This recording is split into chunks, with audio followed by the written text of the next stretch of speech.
ಎಲ್ಲರಿಗೂ ನಮಸ್ಕಾರ ಸ್ನೇಹಿತರೆ.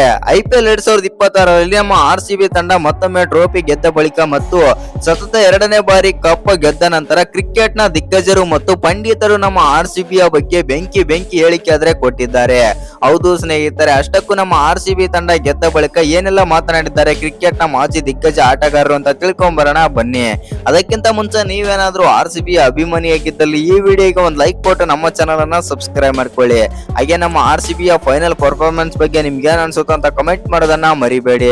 ಇನ್ನು ನಮ್ಮ RCB ತಂಡ ಈ ಬಾರಿ IPL ಅಲ್ಲಿ ಮತ್ತೊಮ್ಮೆ ಟ್ರೋಫಿ ಆದ್ರೆ ಗೆದ್ದಿದೆ. ಹೌದು ಸ್ನೇಹಿತರೆ, 18 ವರ್ಷಗಳಲ್ಲಿ ನಮ್ಮ RCB ತಂಡ ಒಂದೇ ಒಂದು ಬಾರಿಯೇನೂ ಕೂಡ ಕಪ್ ಆದ್ರೆ ಗೆದ್ದಿರ್ಲಿಲ್ಲ. ಹೌದು ಸ್ನೇಹಿತರೆ, ನಮ್ಮ RCB ತಂಡ ಕಪ್ ಗೆಲ್ಲದೆ ಇರುವಂತ ಆಸೆ ಒಂದು ಮಿಕ್ಕಿ ಇತ್ತು ಮತ್ತು ಬಾಕಿ ಇತ್ತು. ಆದ್ರೆ 2025ರಲ್ಲಿ ಅದು ತೇರಿ ಹೋಗಿತ್ತು ಅಂತ ಹೇಳ್ಬೋದು. ಆದ್ರೆ ಈ ಬಾರಿ ಮತ್ತೊಮ್ಮೆ ಟ್ರೋಫಿ ಗೆದ್ದು ಅದು ಇನ್ನಷ್ಟು ಹೆಚ್ಚಾದ್ರೆ ಮಾಡಿದೆ ಮತ್ತು ನಮ್ಮ RCB ತಂಡಕ್ಕೆ ಇನ್ನಷ್ಟು ವ್ಯಾಲ್ಯೂ ಆದ್ರೆ ತಂದು ಕೊಟ್ಟಿದೆ. ಎಸ್ಪೆಷಲಿ ಹೇಳ್ಬೇಕಂತಂದ್ರೆ ನಮ್ಮ RCB ಹೇಟರ್ಸ್ಗಂತೂ ಸ್ವಲ್ಪ ಜಾಸ್ತಿನೇ ಉರಿತಾ ಇದೆ ಅಂತ ಹೇಳ್ಬೋದು ಈ ಬಾರಿ ಟ್ರೋಫಿ ಗೆದ್ದದ್ದು.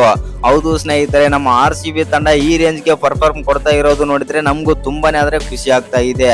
ಹೌದು ಸ್ನೇಹಿತರೆ, ವಿರಾಟ್ ಕೊಹ್ಲಿ ನಾಲ್ಕಾಗಿರ್ಬೋದು ಮತ್ತು ವಿರಾಟ್ ಕೊಹ್ಲಿ ಅವರು ಕೂಡ ಅದ್ಭುತವಾಗಿ ಪರ್ಫಾರ್ಮ್ ಮಾಡಿದ್ರು ಈ ಪಂದ್ಯದಲ್ಲಿ. ಇನ್ನು ನಮ್ಮ RCB ತಂಡ ಫೈನಲ್ ಆದ್ರೆ ಗುಜರಾತ್ ವಿರುದ್ಧ ಆದ್ರೆ ಆಡಿತು. ಆದ್ರೆ ಫೈನಲ್ ಪಂದ್ಯನೇ ಅಂತಾನೆ ಕಳ ಇರಲಿಲ್ಲ ಅಂತಾನೆ ಹೇಳ್ಬೋದು ಈ ಪಂದ್ಯಕ್ಕೆ. ಹೌದು ಸ್ನೇಹಿತರೆ, ಆ ರೀತಿಯಾಗಿ ನಮ್ಮ RCB ತಂಡ ಆದ್ರೆ ಗೆದ್ದುಕೊಳ್ಳಿತು. ಒನ್ ಸೈಡೆಡ್ ಆಗಿ ಆದ್ರೆ ಈ ಪಂದ್ಯವನ್ನಾದ್ರೆ ಗೆದ್ದುಕೊಂಡಿದೆ ನಮ್ಮ RCB ತಂಡ. ಒಟ್ನಲ್ಲಿ ಹೇಳ್ಬೇಕಂತಂದ್ರೆ ನಮ್ಮ RCB ತಂಡ ಬಂದ್ಬಿಟ್ಟು ಬ್ಯಾಕ್ ಟು ಬ್ಯಾಕ್ ಟ್ರೋಫಿಗಳನ್ನು ಗೆದ್ದು ಇದೀಗ IPL ಅಲ್ಲಿ ಒಂದು ಸೆನ್ಸೇಷನ್ ಆದ್ರೆ ಮೂಡಿಸಿದೆ ಅಂದ್ರೂ ತಪ್ಪಿಲ್ಲ. ಹೌದು ಸ್ನೇಹಿತರೆ, ಇನ್ನು ಈ ಪಂದ್ಯದಲ್ಲಿ ನಮ್ಮ RCB ತಂಡ ಫೈನಲ್ ಪಂದ್ಯದಲ್ಲಿ ಗುಜರಾತ್ ವಿರುದ್ಧ ಗೆದ್ದ ಬಳಿಕ ಮತ್ತು ಸತತ ಎರಡನೇ ಬಾರಿಗೆ ಟ್ರೋಫಿ ಗೆದ್ದ ಬಳಿಕ ಇನ್ನು ಕ್ರಿಕೆಟ್ ನ ಮಾಜಿ ದಿಗ್ಗಜ ಆಟಗಾರರಾಗಿರುವಂತಹ ರಿಕ್ಕಿ ಪಾಂಟಿಂಗ್ ಮತ್ತು ಸಚಿನ್ ತೆಂಡೂಲ್ಕರ್ ಅವರು ಏನೆಲ್ಲ ಮಾತನಾಡಿದ್ದಾರೆ, ಏನೆಲ್ಲ ಹೇಳಿದ್ದಾರೆ ನಮ್ಮ RCB ಬಗ್ಗೆ ಅಂತ ನೋಡೋದಾಯ್ತು ಅಂತಂದ್ರೆ ರಿಕ್ಕಿ ಪಾಂಟಿಂಗ್ ಅವರು ಈ ರೀತಿ ಆದ್ರೆ ಹೇಳಿದ್ದಾರೆ. RCB ತಂಡ ತುಂಬಾನೇ ಆದ್ರೆ ಬಲಿಷ್ಠವಾಗಿದೆ ಮತ್ತು ಈಗ 2 ಕಪ್ ಆದ್ರೆ ಗೆದ್ದಿದೆ. ಇನ್ನೊಂದು ಕಪ್ RCB ತಂಡ ಗೆದ್ರೂ ಕೂಡ ಅಚ್ಚರಿ ಇಲ್ಲ. ಏಕೆಂದ್ರೆ RCB ತಂಡ ಆ ರೀತಿ ಆದ್ರೆ ಲೈನ್ ಅಪ್ ಹೊಂದಿದೆ ಮತ್ತು RCB ತಂಡ ತುಂಬಾನೇ ಆದ್ರೆ ಬಲಿಷ್ಠವಾಗಿದೆ ಮತ್ತು ತುಂಬಾನೇ ಆದ್ರೆ ಬಲಿಷ್ಠ ಕ್ರೋರ್ನ ಆದ್ರೆ ಬಿಲ್ಡ್ ಮಾಡಿದೆ ಅಂತಂದು ರಿಕ್ಕಿ ಪಾಂಟಿಂಗ್ ಅವರೇ ಹೊಗಳಿ ಕೊಂಡಾಡಿದ್ದಾರೆ ಅಂತಾನೆ ಹೇಳ್ಬೋದು. ಎಸ್ಪೆಷಲಿ ಹೇಳ್ಬೇಕಂತಂದ್ರೆ ವಿರಾಟ್ ಕೊಹ್ಲಿ ಬಗ್ಗೆನೂ ಕೂಡ ಮಾತಾಡ್ತಾರೆ. ವಿರಾಟ್ ಕೊಹ್ಲಿ ಅದ್ಭುತವಾಗಿ ಫಾರ್ಮ್ ನಲ್ಲಿ ಆದ್ರೆ ಇದ್ದಾರೆ. 2027ರ ವರ್ಲ್ಡ್ ಕಪ್ ಕೂಡ ವಿರಾಟ್ ಕೊಹ್ಲಿ ತಯಾರಿ ನಡೆಸಿದ್ದಾರೆ ಅಂತಾನೆ ಹೇಳ್ಬೋದು ಮತ್ತು ವಿರಾಟ್ ಕೊಹ್ಲಿ ಅವರು ಅಲ್ಲಿ ಕೂಡ ಮಿಂಚಿಕೊಳ್ಳುತ್ತಾರೆ ಅಂತಂದು ರಿಕ್ಕಿ ಪಾಂಟಿಂಗ್ ಅವರು ಬೆಂಕಿ ಹೇಳಿಕೆ ಆದ್ರೆ ನೀಡಿದ್ದಾರೆ. RCB ತಂಡ ಕಪ್ ಗೆದ್ದು ನನಗೇನು ಅಚ್ಚರಿ ಇಲ್ಲ ಮತ್ತು ಯಾಕೆಂದ್ರೆ RCB ತಂಡ ತುಂಬಾನೇ ಆದ್ರೆ ಬಲಿಷ್ಠವಾಗಿದೆ. ಇನ್ನು RCB ತಂಡ ಕಪ್ ಗೆಲ್ಲಲು ನನ್ನ ಫೇವರೇಟ್ ತಂಡ ಆಗಿತ್ತು ಮತ್ತು ನೆಚ್ಚಿನ ತಂಡ ಆಗಿತ್ತು ಎಂದು ರಿಕ್ಕಿ ಪಾಂಟಿಂಗ್ ಅವರಾದ್ರೆ ಮಾತಾಡಿದ್ದಾರೆ ಅಂತಾನೆ ಹೇಳ್ಬೋದು.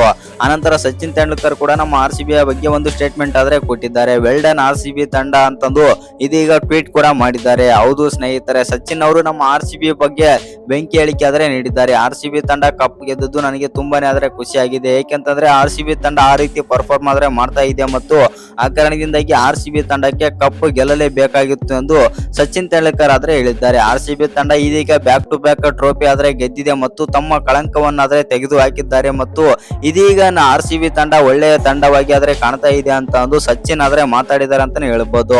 ಇನ್ನು ಈ ವಿಡಿಯೋ ಇಷ್ಟ ಆಗಿದ್ರೆ ಒಂದು ಲೈಕ್ ಮಾಡಿ, ಶೇರ್ ಮಾಡಿ. ಹಾಗೆ ಇನ್ನು ಯಾರು ಚಾನಲ್ಗೆ ಸಬ್ಸ್ಕ್ರೈಬ್ ಮಾಡ್ಕೊಂಡಿಲ್ಲ ಸಬ್ಸ್ಕ್ರೈಬ್ ಮಾಡ್ಕೊಂಡು ಬೆಲ್ ಐಕಾನ್ ಅನ್ನ ಆಲ್ ಇಟ್ಕೊಳ್ಳಿ. ಹಾಗೆ ಮರಿದೆ ವಿಡಿಯೋಗೆ ಒಂದು ಲೈಕ್ ಕೊಡೋದನ್ನ ಕೂಡ ಮರಿಬೇಡಿ.